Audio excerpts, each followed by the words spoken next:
தீபம் விளக்கேற்றும் எண்ணெய், ஒரு தெய்வீக அனுபவம். பக்தி கிளிட்ஸ் ஆன்மீக அன்பர்களை என்னுடைய அன்பான ஆசீர்வாதத்தை தெரிவித்துக் கொள்கின்றேன்.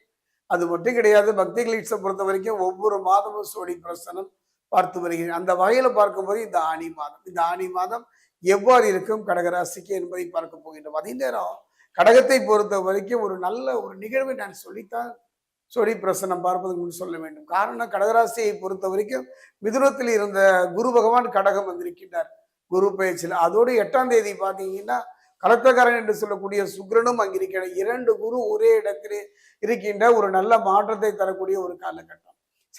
கடகராசி பொதுவாகவே சந்திரனுக்குரியது. சந்திரன் மனோகாரகன். அந்த மனசு மட்டும் உங்களுக்கு சரியா இருந்துட்டா போதும் என்பதை இப்ப நம்ம பார்க்க போறோம்.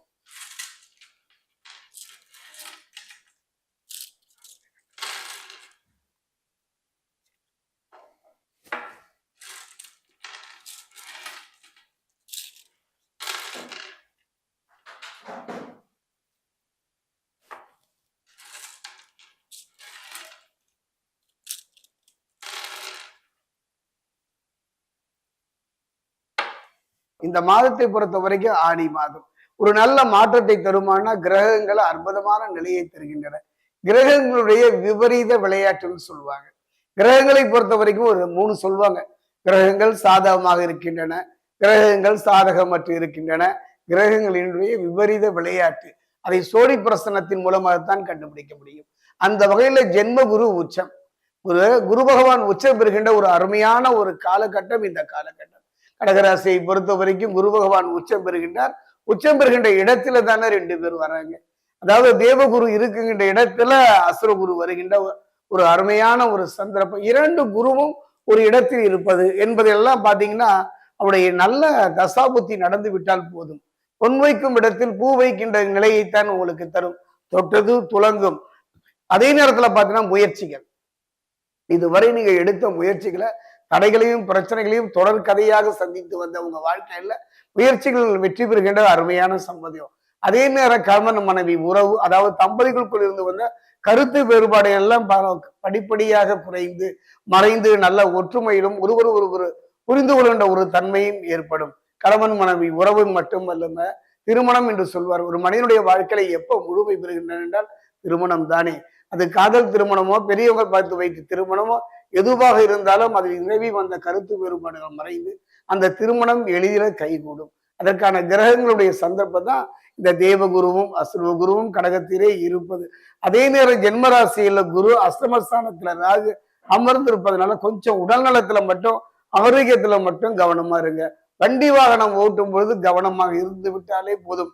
இரவு நேர பயணங்களை முடிந்தவரை இந்த மாதத்துல தவிர்த்து விடுவது நல்லது. குறிப்பா பாத்தீங்கன்னா ஜென்மராசியில குரு சுக்கிரன் சேர்க்கை. அதே நேரத்துல பாத்தீங்கன்னா அஷ்டம ராசியில 8ஆம் இடம் யாருன்னு பாத்தீங்கன்னா யோககாரகன் என்று சொல்லக்கூடிய ராகு.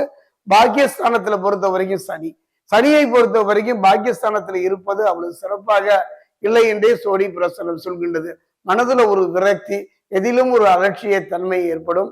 குறிப்பா கவனமாக இருந்து விடுங்கள். இப்படிப்பட்ட ஒரு காலகட்டத்துல நாம் கவனம் இருந்து விட்டாலே சில இழப்புகளை சந்தித்து விடக்கூடிய சூழ்நிலை இருப்பதனால கவனம். காரணம் பாக்கியஸ்தானங்க. அந்த பாக்கியஸ்தானத்துல சனி அமர்ந்திருப்பது கொஞ்சம் கவனத்தை தான் தரும். அதைத்தான் சொல்கிறேன், தொட்டால் சுடும் நெருப்பு. ஒரு நெருப்பை தொட்டால் சுடும் என்கின்றோம், ஆனால் சுட்டுத்தான் பார்ப்போம் என்பதை பற்றி கவலை இல்லை. கொஞ்சம் கவனமும் நிதானமும் எடுத்துக் கொள்ளுங்கள். அதே நேரம் பார்த்தீங்கன்னா அவசர முடிவுகளை தவிர்ப்பது இந்த மாதத்துல. எதையும் எடுத்தோம் கவுத்தோன்னு இல்லை. அந்த அவசர முடிவு சுப நிகழ்வாக இருந்தாலும், தொழிலாக இருந்தாலும், வெளிநாட்டு பயணமாக இருந்தாலும் கொஞ்சம் அவசர முடிவு எடுக்காம கொஞ்சம் ஆற போட்டு நிதானமாக முடிவுகளை எடுக்கலாம். பொறுமை நிதானம் அவசியம். அதே நேரம் பார்த்துட்டீங்கன்னா மன உறுதியை சோதிக்கின்ற நேரம் இது. கடுமையான மன உறுதி. அதாவது ஒரு மனிதன் பாத்தீங்கன்னா அவன் உறுதி எடுக்கிறதே பெருசுலோ, அதுவும் மன ரீதியான ஒரு உறுதியை எடுக்கின்ற போது அவன் சந்திக்கின்ற சங்கடங்கள் இந்த காலகட்டத்தில் இருக்கும். கொஞ்சம் மன உறுதியை சோதிக்கின்ற உறுதி. உதாரணமா ஒரு விரதம் இருக்கிறோம், ஒரு இடத்துக்கு போறோம், ஒரு தொழில முன்னேற்றம் நகர்த்துகின்றோம். இப்படியெல்லாம் நல்ல நல்ல மன உறுதியை சோதிக்கின்ற ஒரு சங்கடமான சூழ்நிலை இருப்பதனால கவனமாக இருந்து விடுகள் நல்லது. உதவி, அதே நேரத்துல தக்க உதவி 4 திசைகளிலிருந்து கிடைப்பதற்கான சூழ்நிலையை கிரகங்கள் உங்களுக்கு தெரிவிக்கின்றன. உங்களை காப்பாற்றவும் செய்யும்.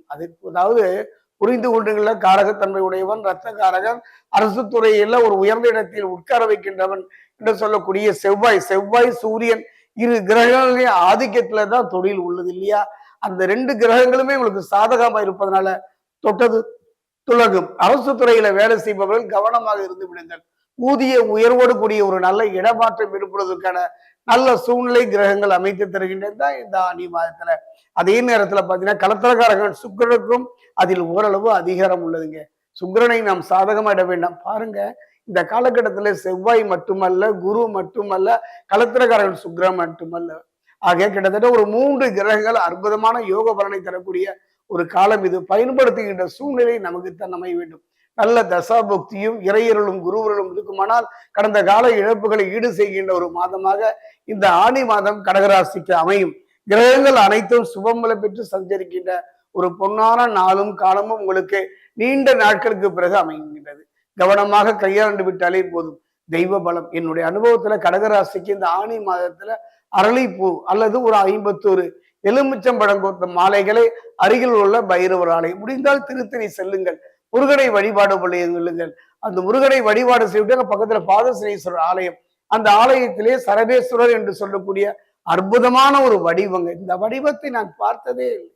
அவ்வளவு வடிவம் ஆஜானுபாகுவாக நம்பிக்கை தருகின்ற, மனதுக்கும் உடலுக்கும் நம்பிக்கை தரக்கூடிய ஒரு வடிவம் சரபேஸ்வரர். அவருக்கு அரளிப்பூ மாலையோ அல்லது 51 எலுமிச்சம்பழம் பூத்த மாலையோ, கணவன் மனைவியாக இருந்தாலும் சரி, பிள்ளைகளாக இருந்தாலும் சரி, உறவாக இருந்தாலும் சரி, நீங்கள் சென்று அவருக்கு அணிவித்து இந்த ஆலயத்தின் சிறப்பை நாமே வழிபாடு செய்யலாம். நாம் கொண்டு செல்கின்ற பூக்களை கொண்டு நாமே அவர்களுக்கு அணிவிக்கலாம். நாம் கொண்டு செல்கின்ற பாலோ தேனோ பன்னீரை கொண்டு நம் கையாலே அபிஷேகம். ஒரு முறை சரபேஸ்வரரை வழிபட்டு பாருங்கள்.